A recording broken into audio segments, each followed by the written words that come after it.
Alors le Talmud, Yoma, donc Yom Kippour, préparation du grand prêtre, travail dans le temple, jeûne et repentance.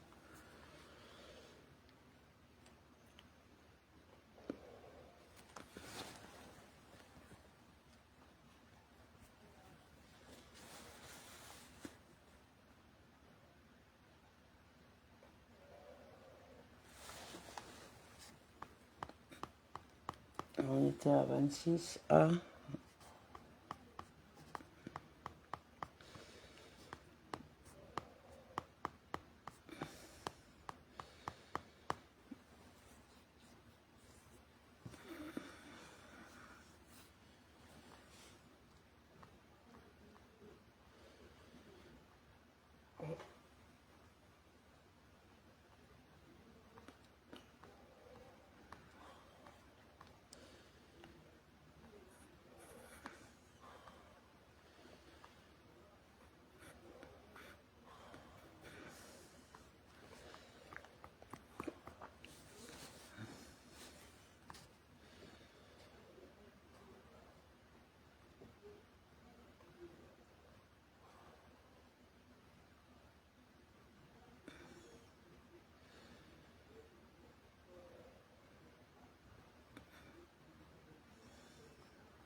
Ouais, désolé.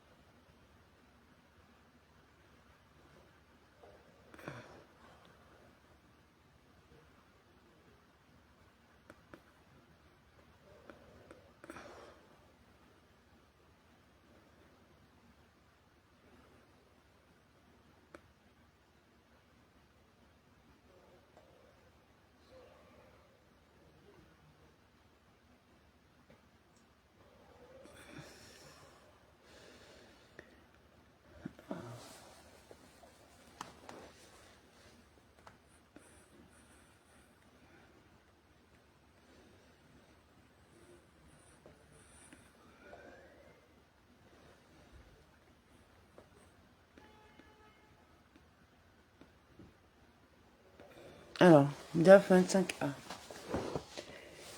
Quoi, cela ne parle-t-il pas de ces prêtres qui ont gagné à la loterie, décrivant comment leurs vêtements non sacrés leur ont été retirés avant qu'ils ne soient habillés avec les vêtements sacerdotaux.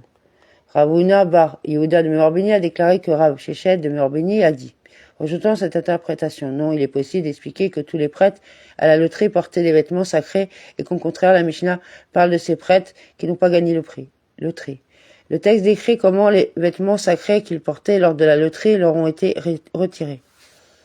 La Gemara soutient cette dernière interprétation. De même, il est raisonnable de suivre l'interprétation de la Mishnah par Rav Shechet de Meorbeni, par exemple, si vous aviez à l'esprit de dire que la Mishnah concerne ceux qui ont gagné à la loterie, décrit comment leurs vêtements non sacrés ont été enlevés et leurs vêtements sacrés mis.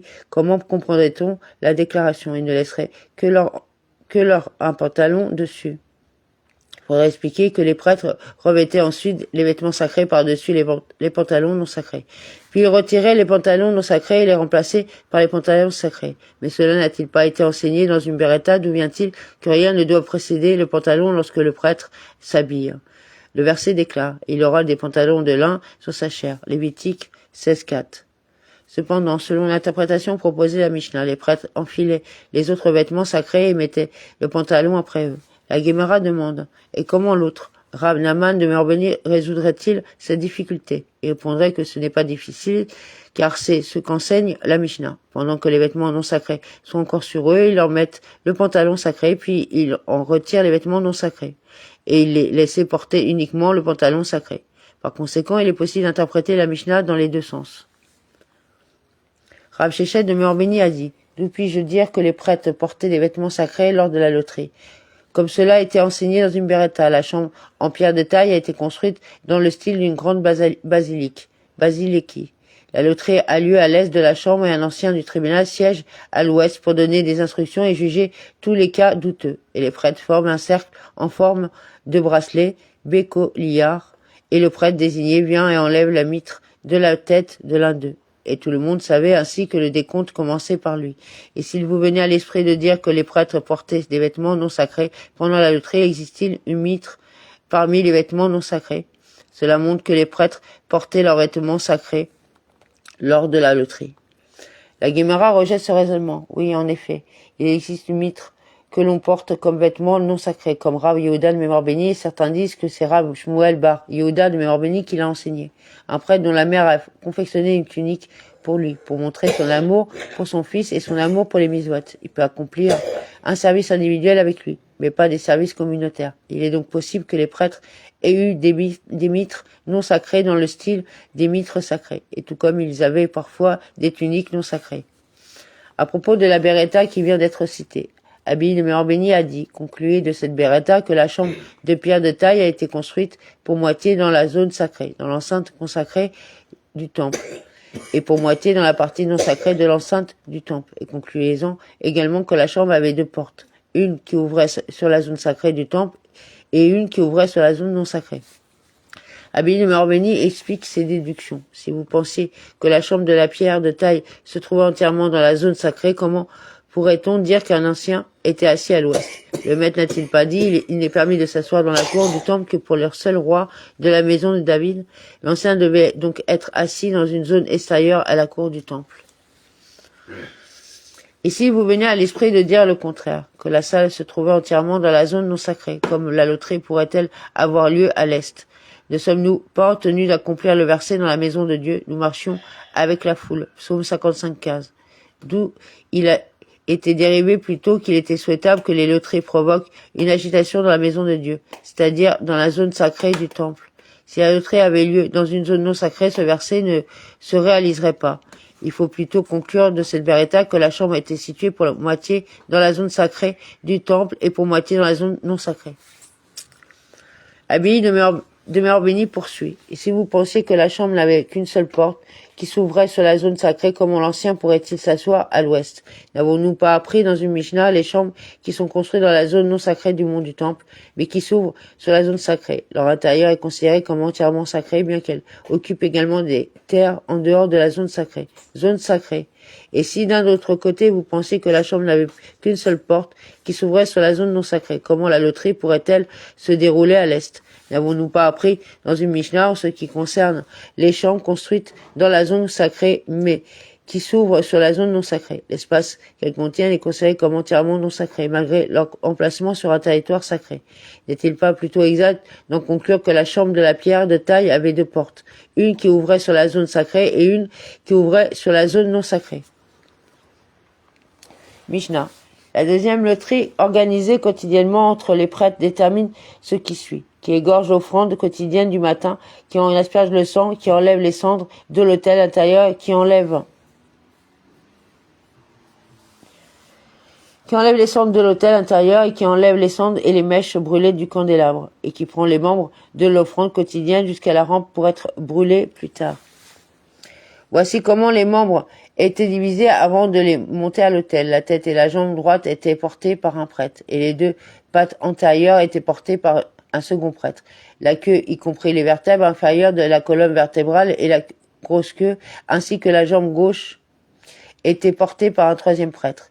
Et la poitrine, le gosier et certains des organes internes qui étaient attachés étaient portés par un quatrième prêtre. Et les deux flancs furent pris par un cinquième prêtre, et les intestins par un sixième prêtre, et la fine farine de l'offrande de gâteau qui accompagnait l'offrande quotidienne était portée par un septième prêtre. L'offrande quotidienne des galettes du souverain sacrificateur était portée par un huitième prêtre, et le vin de libation était porté par un neuvième prêtre. Au total, 16 prêtres ont prévalu cette loterie. 9 prêtres qui portaient l'offrande quotidienne, les éléments qui l'accompagnaient, et 4 qui effectuaient l'abattage, l'aspersion et l'enlèvement des cendres de l'autel intérieur et du candélabre. Ben Azaï a dit devant Rabbi Akiva au nom de Rabbi Yehoshua. Ce n'était pas la séquence consistante à monter les membres jusqu'à la rampe. L'ordre dans lequel il était sacrifié était plutôt fonction de la fonction dont il marchait de son vivant, comme cela sera expliqué dans la Guémara. Guémara, un dilemme a été soulevé devant les sages. Lorsque les prêtres organisaient la loterie, est-ce qu'ils effectuaient une loterie pour un seul service comme l'abattage, et les deux autres tâches étaient-elles réparties entre les prêtres adjacents à l'élu, Ou peut-être ont-ils organisé une loterie distincte pour chaque service des 13 actes énumérés? La Guémara répond, venez entendre une preuve de ce qui a été enseigné dans la Mishnah. Il y avait là 4 loteries. Et si vous pensiez qu'il organisait une loterie pour chaque service séparément, il y aurait bien plus de 4 loteries. Rav Naaman bar Israq a dit, le Meor béni. Ce n'est pas une preuve concluante, car on pourrait soutenir que c'est ce que dit la Mishnah. Les prêtres se sont réunis 4 fois pour une loterie, mais chaque rassemblement impliquait de nombreuses loteries pour de nombreux services individuels. Dame 25b. Venez entendre une preuve de Beretta, Rabbi Yehuda de Meor béni, lorsque la 3e loterie a eu lieu pour déterminer qui brûlerait l'encens. Il n'y avait pas de loterie séparée pour transporter le bac à charbon, bien qu'un deuxième prêtre soit nécessaire pour ratisser. Prenez les charbons de l'autel extérieur, transportez-les dans un bac à charbon et placez-les sur l'autel intérieur, où le prêtre chargé de brûler l'encens placera ensuite l'encens sur les charbons. Au contraire, les prêtres qui a obtenu le privilège de l'encens a dit à celui qui était à côté de lui, ayez le privilège avec moi de porter le bac à charbon. Cela montre que chaque service individuel n'avait pas sa propre loterie. Au contraire, les autres prêtres adjacents aux gagnants de la loterie étaient automatiquement choisis pour les tâches auxiliaires. La Guémara rejette cette preuve. Les tâches consistant à porter le bac à charbon et à brûler l'encens sont différentes, car ensemble, elles sont considérées comme un seul service, de sorte qu'une seule loterie a déterminé les participants pour les 2 tâches. Certains disent que cette Beretta a été amenée à tirer la conclusion opposée. C'est spécifiquement concernant le cas du transport du charbon et de la combustion de l'encens, qui sont considérés comme 2 parties d'un seul et même service, que Rabbi Yehuda de Meor béni a dit. La loterie peut être utilisée pour attribuer les 2 tâches. Cependant, cela implique que d'autres services qui ne sont pas interdépendants de cette manière nécessitent une loterie pour chaque tâche distincte. Si Rabbi Yehuda de Meor béni voulait qu'il s'agisse d'un principe général, pourquoi a-t-il mentionné l'exemple spécifique de la poêle à charbon et de l'encens? Cet argument est rejeté. Cela ne prouve pas que d'autres services exigent leur propre loterie. La raison pour laquelle Rabbi Yehuda de Meor béni a mentionné cet exemple spécifique est qu'il lui était nécessaire d'enseigner explicitement que le poêle à charbon et la combustion de l'encens n'ont pas de loterie séparée, mais une loterie unique et combinée. Il vous est peut-être venu à l'esprit de dire que puisque l'incendie de l'encens est peu fréquent, puisqu'il n'est effectué que 2 fois par jour, contrairement aux autres offrandes qui peuvent être données par des particuliers et apportées plusieurs fois par jour, et aussi parce qu'il apporte de la richesse auquel que soit celui qui l'effectue. Comme la Guémara l'enseigne plus tard, nous devrions instituer une loterie séparée pour apporter le bac à charbon lui-même. Car de nombreux prêtres souhaitaient accomplir cette tâche. C'est pourquoi Rabbi Yehuda de Meor béni nous enseigne que malgré cela, l'apport du bac à charbon n'a pas sa propre loterie. Par conséquent, il n'y a aucune preuve dans un sens ou dans l'autre de cette Beretta.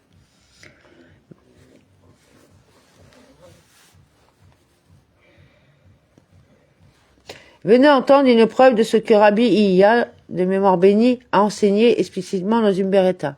Il n'y a pas de loterie pour chaque service individuel. Au contraire, en commençant par le prêtre qui a gagné au loto de l'offrande quotidienne, 12 de ses confrères prêtres, ceux qui se tiennent à côté de lui, sont entraînés avec lui pour accomplir les autres actes de l'offrande quotidienne. La Guémara conclut, apprenez de cela qu'il en est ainsi. Paragraphe, il a été enseigné dans la Mishnah. La 2e loterie détermine qui tue, qui asperge le sang, etc. La tâche de collecter le sang dans un récipient qui se situe entre l'abattage et l'aspersion n'est pas mentionnée. Il faut donc supposer que soit le prêtre qui a massacré, soit le prêtre qui a aspergé le sang. C'est également vu confier cette tâche. Un dilemme s'est posé devant les sages. Qui collecte le sang? Est-ce que c'est celui qui égorge l'offrande, qui recueille aussi le sang? La raison pour appuyer cette conclusion est que si vous dites que celui qui asperge le sang est celui qui le recueille, une situation pourrait se venir dans laquelle, en raison de son enthousiasme et de son amour pour la misva de l'aspersion, un service qui est considéré comme plus important que la collecte, car cela implique directement l'autel. Le prêtre pourrait ne pas collecter tout le sang comme l'exige la halara, mais se dépêcherait de continuer d'asperger après avoir collecté seulement une partie du sang. On peut être, ou peut-être faudrait-il tirer la conclusion inverse, que c'est celui qui asperge qui recueille le sang. Car si l'on dit que celui qui massacre est celui qui recueille, ce principe ne pourrait pas être universellement appliqué. Car parfois, un non-prêtre, le prêtre abat l'offrande. L'offrande d'abattage n'est pas un service sacré et peut être accompli par n'importe qui, contrairement à la collecte de sang qui est effectuée par un prêtre dans les cas où un non-prêtre égorgeait l'offrande quotidienne. Il ne pourrait pas recueillir le sang. La Guémara cite une source comme preuve d'un côté de l'argument. Venez entendre ce qui a été enseigné dans une Mishnah. Ben Katin de Meorbeni a fabriqué 12 robinets pour la grande cuve afin de remplacer les 2 becs d'origine qui étaient là. De sorte que ces 12 semblages, les prêtres qui s'occupaient du sacrifice de l'offrande quotidienne pouvaient tous sanctifier leurs mains et leurs pieds en même temps. Bien que la Mishnah compte 13 participants, l'égorgeur de l'offrande n'était pas tenu de sanctifier ses mains et ses pieds car, comme mentionné ci-dessous, l'abattage n'est pas un service sacré. Par conséquent, seuls 12 robinets étaient nécessaires. Et si vous venez à l'esprit de dire que celui qui massacre est celui qui recueille le sang, alors il y a parfois 13 participants. Il faudrait donc 13 robinets. Dans les cas où un non-prêtre égorgeait l'offrande quotidienne, un prêtre supplémentaire serait nécessaire pour venir récupérer son sang, puisque la collecte du sang est un service sacré. Elle nécessite également la sanctification des mains et des pieds. Au contraire, puisqu'il n'y avait que 12 robinets, n'est-il pas exact d'en conclure que c'est celui qui asperge et non celui qui égorge, qui recueille le sang? La Guébara concluait de ceci qu'il en est ainsi. Rava de Meorbeni, fils de Rava de Meorbeni, dit à Rav Ashi de Meorbeni. Nous aussi avons appris un support à cette conclusion dans une Mishnah qui donne la séquence des services pour l'offrande quotidienne. L'égorgeur de l'offrande égorgé, le collecteur de son sang recueilli, et il vient alors asperger le sang. Le libellé indique que celui qui collecte le sang est également celui qui l'asperge ensuite. La Guémara concluait de ceci qu'il en est ainsi. Paragraphe, la Mishnah déclare que Ben Azaï de Meorbeni a dit devant Rabbi Akiva de Meorbeni au nom de Rabbi Yoshua de Meorbeni que la séquence pour soulever les membres de l'animal était basée sur la façon dont il marche de son vivant, ce qui signifie que ses parties antérieures sont relevées en premier. Les sages ont enseigné dans la Tosefta de quelle manière l'animal est-il élevé selon sa marche. Il en est ainsi, la tête et la patte arrière droite sont relevées en premier. Les autres parties suivent cette séquence, la poitrine et le cou, puis les 2 pattes antérieures, puis les 2 flancs, puis la queue et la patte arrière gauche. Rabbi Yoséi de Meorbeni dit, il était sacrifié selon la manière dont il était écorché. De quelle manière l'animal est-il élevé selon la façon dont il a été écorché? Il en est ainsi. On rapproche d'abord la tête et la jambe droite, puis la queue et la jambe gauche ensemble, puis les 2 flancs, puis les 2 pattes antérieures, puis la poitrine et le cou. Rabbi Akiva de Meorbeni dit, il était sacrifié selon la manière dont il était découpé en membres après l'écorchage. De quelle manière l'animal est-il élevé selon la façon dont il a été découpé? Il en est ainsi, la tête et la jambe droite d'abord, puis les 2 pattes antérieures, puis la poitrine et le cou, puis les 2 flancs, puis la queue et la jambe gauche. Rabbi Yoséi Agélili de Meorbeni dit, il était sacrifié en fonction de la qualité de ces différentes sections, afin que les meilleurs morceaux soient récupérés en premier. De quelle manière l'animal est-il élevé selon la qualité des pièces? Il en est ainsi, la tête et la jambe droite, puis la poitrine et le cou, puis les 2 flancs, puis la queue et la jambe gauche, puis les 2 pattes antérieures. La Guémara pose une question par rapport à la position du rabbin Yoséi Agélili de Meorbeni. Mais n'est-il pas écrit tout bon morceau, la cuisse et l'épaule, Ézéchiel 24:4, indiquant que ce sont les meilleures coupes de l'animal? Pourquoi le rabbin Yoséi Agélili de Meorbeni ne dit-il pas que ceux-ci sont offerts en premier? Rabbeinu Hananel. Le Guémara répond, ce verset parle d'un mouton maigre, dont la cuisse et l'épaule sont en effet les meilleurs morceaux. Cependant, dont les moutons apportés pour l'offrande quotidienne, qui étaient de la plus belle qualité, il y avait d'autres parties de qualité supérieure. La Guémara explique la raison derrière l'ordre des pièces dans la Mishnah. Rava de Meorbeni a dit, la Tana de notre Mishnah et le rabbin Yoséi Agélili de Meorbeni sont d'accord sur le fait que nous suivons la qualité relative de la viande dans les différents morceaux. La différence d'opinion entre eux est qu'un sage, le Tana de cette Mishnah, suit le membre, c'est-à-dire la quantité de viande. L'autre sage, Rabbi Yoséi de Meorbeni, suit le gras de la viande. La Guémara demande, selon toutes les opinions, quelle est la raison pour laquelle la jambe droite monte à l'autel avec la tête? Quel est le lien entre ces 2 pièces? La Guémara explique, parce que la tête contient beaucoup d'os, la jambe est offerte avec la Guémara, demande plus loin. Bien que les sages ne soient pas d'accord sur l'ordre de présentation des différentes pièces, en tout cas, tout le monde est d'accord pour dire que la tête est sacrifiée en premier. D'où tirons-nous cela? Comme cela a été enseigné dans une Beretta, d'où vient-il que lors du sacrifice d'un animal, la tête et la graisse précèdent tous les autres membres? Le verset déclare, il le coupera en morceaux, ainsi que sa tête et sa graisse, et le prêtre les disposera sur le bois qui est sur le feu sur l'autel. Lévitique 1:12. La Guémara demande, et l'autre mention de la graisse avant celle-ci, où le verset déclare les morceaux, la tête et la graisse. Lévitique 1:8. Je continue, hein, je fais C'est quoi 26A là. T'en es à 26 ans. Ouais. Tu peux 26. Il y a aussi après. Arrivé. À moins que tu veux le laisser pour demain et finir. Il est déjà. Ouais, Hier, ouais, alors parce que qu'il est. sinon, pas méchant, c'est pas qu'on veut pas vous lire, c'est qu'à un moment donné, on peut pas faire que ça non plus. On a une vie. Hein. Non, mais après, il faut que je fasse un petit truc. Vas-y.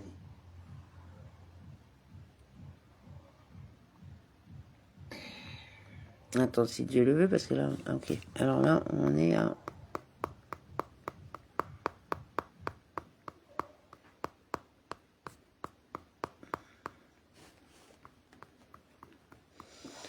Bah, notre appel a été entendu quand même quand on leur a dit qu'on aimerait bien être aidés parce qu'on coupe les gens, qu'on était. Et si, ils ont réagi en fin de compte.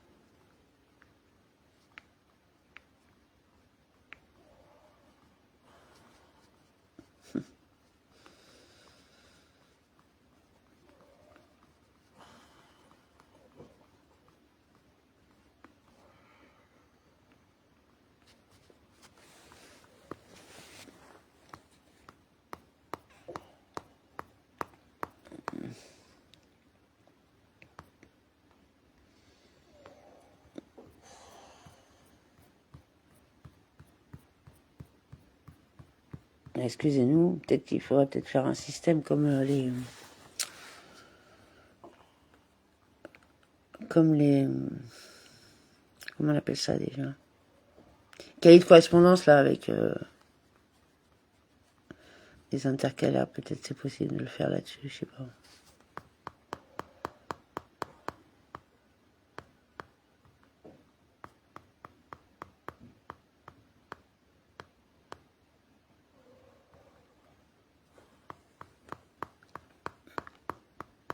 Ouais, on fait tourner le tamu là.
Alors.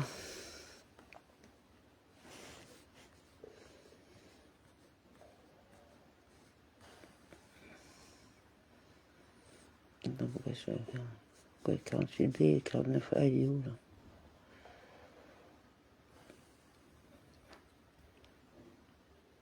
Voilà.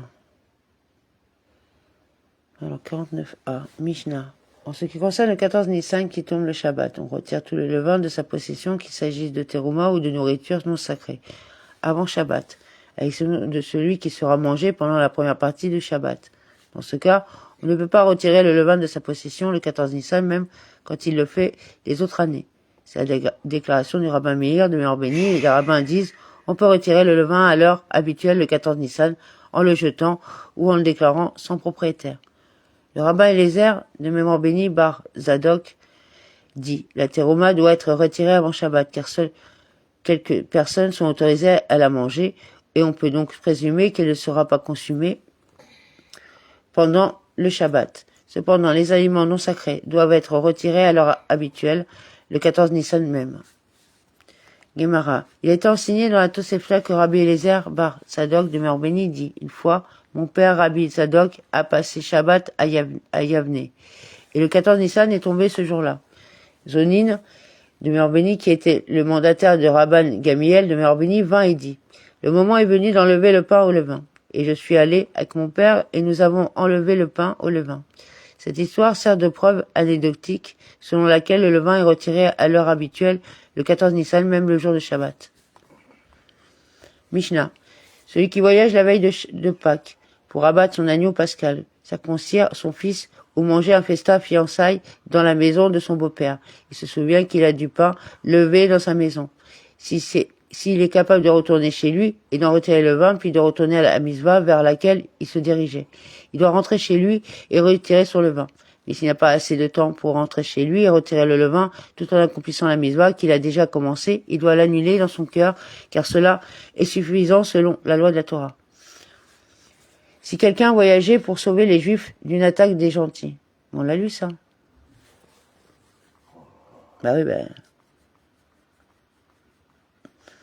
je disais bien que... Désolé, hein.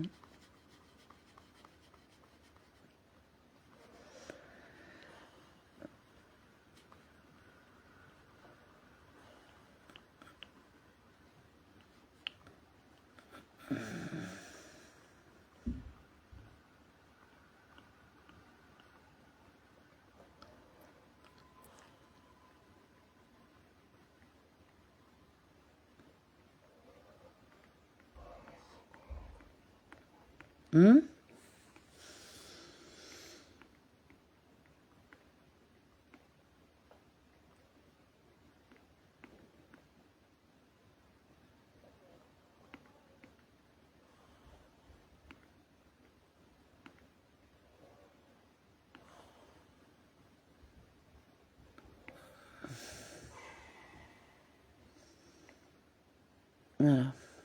Alors, Dov 56a. Et il mangeait les fruits tombés sous les palmiers qui perdaient les fruits tombés le jour du Shabbat. Et il désignerait les produits du coin pour les pauvres dans un champ de légumes, qui est exempté de cette obligation même par la loi rabbinique. Et les sages réprimandèrent les habitants de Jéricho pour avoir fait ces trois choses. Guémara, à propos des habitants de Jéricho, qui ont été réprimandés pour certaines de leurs actions et non réprimandés pour d'autres. La Guémara cite une beretta similaire. Les sages ont enseigné, le roi Ézéchias a accompli 6 actions. Pour 3 d'entre eux, les sages de sa génération lui ont concédé, et pour 3 d'entre eux, les sages ne lui ont pas cédé. En raison de la méchanceté du père du roi Ézéchias, il traîna les os de son père, Achas, sur un cercueil de cordes et ne lui accorda pas le respect dû à un roi. Et les sages le lui concédèrent. Il a broyé le serpent de cuivre que Moïse avait façonné dans le désert parce qu'Israël l'adorait, et les sages lui ont cédé. Il supprima le livre de guérison et ils lui concédèrent.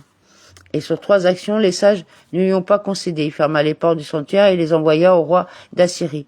Et ils ne lui concédèrent pas parce qu'il rabaissait ainsi le temple. Il a scellé les eaux du cours supérieur de Gihon en détournant ces eaux vers la ville au moyen d'un tunnel, et ils ne lui ont pas cédé, parce qu'il a nui à la population locale dans le processus et aurait dû s'en remettre à Dieu, mais il rit. Il a intercalé l'année, retardant l'avènement du mois de Nissan pendant Nissan, et ils ne lui ont pas cédé. La Guémara explique qu'il a déclaré que le premier de Nissan était le 30e d'Adar, et qu'il a ensuite intercalé l'année, voire 2 Chroniques 32. Nous avons pris dans la Mishnah, il greffait des palmiers toute la journée du 14 Nissan. La Guémara demande, comment ont-ils réalisé ces greffes? Rabbi Yehuda de Meorbeni dit, ils apportèrent du myrte frais, de la bière forte faite à partir du fruit de laurier et de la farine d'orge qui fut jetée dans un récipient. Et 40 jours ne se sont pas écoulés depuis qu'elle a été moulue. Il les faisait bouillir ensemble et faisait le mélange au cœur du palmier. Et pour tout arbre se trouvant à moins de 4 coudées de cet arbre, s'il n'effectuait pas ce traitement avec lui, il se flétrirait immédiatement car l'arbre qui recevait le traitement pousserait plus vite aux dépens des arbres environnants. Rav A. de Merbeni, fils de Rava de Merbeni, a dit, il plaçait une branche d'un palmier mâle sur la femelle, et ce faisant, l'arbre femelle produisait ses fruits. Nous avons appris dans la Mishnah que les habitants de Jéricho regrouperaient le schéma. La Guémara demande, qu'est-ce que cela signifie qu'ils ont regroupé le schéma? Comment ont-ils fait? Rabbi Yehuda a déclaré qu'ils récitaient, Merbeni. Écoutez Israël, l'Éternel est notre Dieu, l'Éternel est un. Deutéronome 6.4. Il ne s'arrêtait pas entre deux paroles. Rabba de Morbini a dit, il faisait une pause entre les mots. Mais au lieu de réciter ce verset de la manière appropriée, ce que je vous commande aujourd'hui sera dans votre cœur. Deutéronome 6.5. S'arrêtant après la parole d'aujourd'hui, il dirait aujourd'hui sera sur votre cœur en déduisant aujourd'hui ce sera sur votre cœur et demain ce ne sera pas sur votre cœur. Les sages ont enseigné dans la Tosefta. Comment regrouperait-il le schéma? Réciter. Écoutez Israël, l'Éternel est notre Dieu, l'Éternel est un, sans s'arrêter. C'est la déclaration du rabbin Meir de Morbini, Rabbi Yehuda de Morbini dit. Ils s'arrêtèrent, mais ils ne voulurent pas réciter. Béni soit le nom de son glorieux royaume pour les siècles et des siècles. La Guémara demande, quelle est la raison pour laquelle nous récitons ce passage? Béni soit le nom de son glorieux royaume pour toujours et à jamais, même s'il n'apparaît pas dans la Torah. La Guémara répond, nous la récitons conformément à ce que Rabbi Shimon ben Laski de Morbini a interprété homilétiquement. Comme le dit Rabbi Shimon ben Laski de Morbini, il est écrit, et Jacob appela ses fils et dit, rassemblez-vous et je vous dirai ce qui vous arrivera à la fin des jours. Genèse 49.1. Jacob voulait révéler à ses fils quand la rédemption complète arriverait à la fin des jours, voir Daniel 12.13. Mais la présence divine l'a abandonné, le rendant incapable de prophétiser. Il dit, peut-être que la présence divine m'a abandonné parce que Dieu nous en préserve.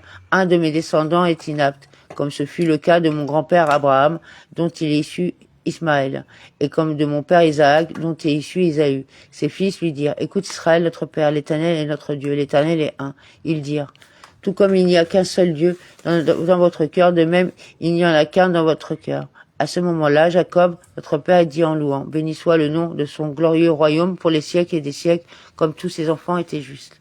Les rabbins ont dit, que devons-nous faire? Devons-nous réciter ce verset? Mais Moïse, notre professeur, ne l'a pas dit dans la Torah, dans le cadre du schéma. Ne devrions-nous pas le réciter? Mais Jacob l'a dit, afin de résoudre ce dilemme. Ils ont établi que ce passage devait être récité subrepticement.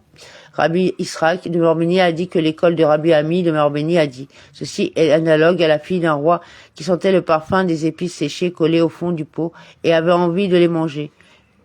Qu'est-ce qu'elle peut faire? Si elle dit ses serviteurs de lui donner, elle sera déshonorée, car les épices séchées sont un aliment méprisable. Cependant, si elle ne dit pas qu'elle veut les manger, elle endurera des souffrances. Ses serviteurs commencèrent à les lui apporter surrepticement. Il faut se conduire de cette manière dans des cas d'incertitude similaires. Rabbi Abahu de Morbini a dit, les sages ont institué que les gens doivent le réciter à haute voix à cause des griefs des hérétiques. Il a été institué pour empêcher les hérétiques de prétendre que les juifs récitent surrepticement des déclarations inappropriées. La Guémara ajoute, à Néardéa, où il n'y a pas d'hérétique, il le récite surrepticement, même maintenant. Les sages ont enseigné un sujet connexe dans la Tosefta. Les habitants de Jéricho ont accompli 6 actions, 3 conformément à la volonté des sages et 3 contre la volonté des sages. Et voici ce qu'ils firent conformément à la volonté des sages. Ils greffèrent des palmiers toute la journée du 14 Nissan et ils emballaient Shema. Et ils récoltaient du grain avant que l'offrande du Homer ne soit apportée. Et voici ce qu'ils ont fait contre la volonté des sages. Ils empilaient la récolte avant le Homer. Et ils faisaient des brèches dans les murs de leur jardin et de leur verger pour nourrir les pauvres des fruits tombés pendant les années de sécheresse, afin que les pauvres puissent prendre les fruits tombés le Shabbat et les fêtes. Ils permettraient l'utilisation des branches consacrées de caroubiers et de sycomore. C'est la déclaration du rabbin Meir de Morbini. Rabbi Yehuda de Morbini lui dit, il est inexact de formuler cela de cette manière, car s'il s'agissait conformément à la volonté des sages, tout le monde le ferait. Pas seulement les habitants de Jéricho. Formulez-le plutôt de cette manière. Ces 3 actes et ces 3-là ont été accomplis contre la volonté des sages. Concernant 3, les sages les réprimandèrent, et pour 3 d'entre eux, les sages ne les réprimandèrent pas, comme on pouvait affirmer que ces derniers sont autorisés et que les habitants de Jéricho les avaient déjà pratiqués. Les sages ont choisi de ne pas les réprimander. Et voici ce qu'ils ont fait pour lequel les sages ne les ont pas réprimandés. Ils greffaient des palmiers toute la journée. Ils emballaient le schéma. Et ils moissonnaient et empilaient le grain avant l'offrande du Homer ne soit apportée. Et voici ce qu'ils ont fait pour lequel les sages les ont réprimandés. Ils permettraient l'usage des branches consacrées de caroubiers et de sycomore. Ils faisaient des brèches dans les murs de leurs jardins et vergers pendant le Shabbat et les fêtes, afin de nourrir les pauvres, fruits tombés pendant les années de sécheresse. Et ils désigneraient aux pauvres les produits du coin d'un champ de légumes, et les sages les réprimandèrent pour ces actions. La Guémara demande, et Rabbi Yehuda de Meor Béni soutient-il que cette récolte effectuée par les habitants de Jéricho était contre la volonté des sages? N'avons-nous pas appris dans une Mishnah, les habitants de Jéricho moissonnaient avant le Homer, conformément à la volonté des sages, et ils empilaient le grain avant le Homer, contre la volonté des sages. Mais les sages ne l'ont pas fait, les réprimandaient. Daf 56b. Qui avez-vous entendu dire réprimander et n'a pas réprimandé? Il s'agit de Rabbi Yehuda de Meor Béni, comme Rabbi Meir de Meor Béni utilise la terminologie conformément à la volonté et contre la volonté. Et pourtant, Rabbi Yehuda de Meor Béni enseigne dans la Beretta qu'ils récolteront conformément à la volonté des sages. La Gemara répond par une question. Et selon votre raisonnement, ces trois activités énumérées dans la Mishnah pour lesquelles les sages ne les ont pas réprimandées sont en réalité quatre. Greffer des palmiers, regrouper le schéma, récolter et empiler. Ce ne sont pas trois activités comme indiqué, supprimer plutôt la récolte de la Mishnah ici. La récolte ne doit pas figurer parmi les activités pour lesquelles les sages ne les ont pas réprimandées. On l'enseignait dans la Beretta, elle permettrait l'utilisation des branches consacrées de caroubier et de sycomore. La Guémara explique la raison. Ils ont dit, nos pères ont consacré uniquement les troncs d'arbres et nous pouvons donc autoriser les branches consacrées qui ont poussé à partir des branches de caroubier et de sycomore. La Guémara explique que nous avons fait affaire à la croissance qui s'est produite par la suite. Et elle est en accord avec celui qui a dit « Il n'y a pas d'usage abusif des biens consacrés en ce qui concerne la croissance ultérieure ».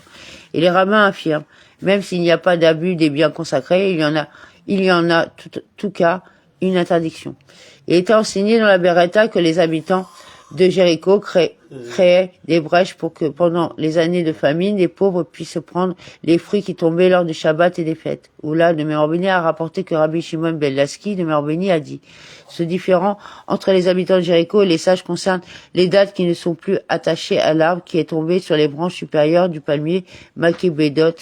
Les sages tiennent, nous publierons un décret pour interdire de prendre ces dattes, de peur de grimper sur l'arbre et de cueillir des dattes encore attachées à l'arbre. Et les habitants de Jéricho soutiennent. Nous ne décrétons pas que quelqu'un grimpe sur l'arbre et cueille des dattes. Cependant, en ce qui concerne les dattes tombées sur les branches inférieures du palmier, Kéfine, tout le monde s'accorde à dire qu'il est permis de prélever des fruits sur ces branches. Rabba de Meor Béni dit à Eula de Meor Béni, mais ne sont-ils pas mis de côté car ils ne sont pas préparés comme nourriture avant Shabbat puisqu'ils sont tombés de l'arbre le jour même de Shabbat? Tout article interdit au crépuscule la veille de Shabbat reste interdit tout au long de la journée, même si les circonstances changent. Et si vous dites, ces dattes ne sont pas réservées puisqu'elles sont propres à la consommation des corbeaux domestiques qui peuvent voler et ramasser les dattes encore attachées à l'arbre, alors un article préparé pour être utilisé par une personne n'est pas considéré comme préparé pour être utilisé pour les chiens, comme nous l'avons appris dans une Mishnah que Rabbi Yehuda de Meor Béni dit. Si l'animal était vivant et non une carcasse la veille de Shabbat, il ne peut être donné à manger aux chiens le jour du Shabbat car il n'a pas été expressément préparé à cet effet. La nourriture préparée pour les corbeaux est-elle considérée comme préparée pour une personne? De son vivant, l'animal était préparé pour la consommation humaine au crépuscule. Néanmoins, il est interdit de donner sa carcasse aux chiens. Ula de Meor Béni dit à Rava de Meor Béni, oui, un article préparé pour la consommation d'une personne n'est pas préparé pour les chiens. Comme tout article qui convient à une personne, on ne les retire pas de ses pensées. Il reste exclusivement à l'usage d'une personne. Cependant, un article préparé pour les corbeaux est également préparé pour l'usage d'une personne. Tout objet propre à l'usage d'une personne, ses pensées sont tournées vers lui. Bien qu'au départ, seuls les corbeaux y aient accès. Une personne est prête à manger toute nourriture qui lui tombe sous la main. C'est la version d'Oula de la déclaration du rabbin Shimon ben Laski de Meor Béni. Lorsque rabbin de Meor Béni va à Déret Israël en Babylonie, il dit une version différente de celle de Rabbi Shimon ben Laski de Meor Béni. Ce différent concerne les dattes tombées sur les branches inférieures des palmiers, comme le soutiennent les sages. Un article préparé pour les corbeaux n'est pas préparé pour une personne. Et les habitants de Jéricho soutiennent ce qui est préparé pour les corbeaux est préparé pour une personne. Par contre, en ce qui concerne les dattes sur les branches supérieures, tout le monde s'accorde à dire qu'elles sont interdites, puisque nous décrétons un décret interdisant de grimper à l'arbre et de cueillir des dattes.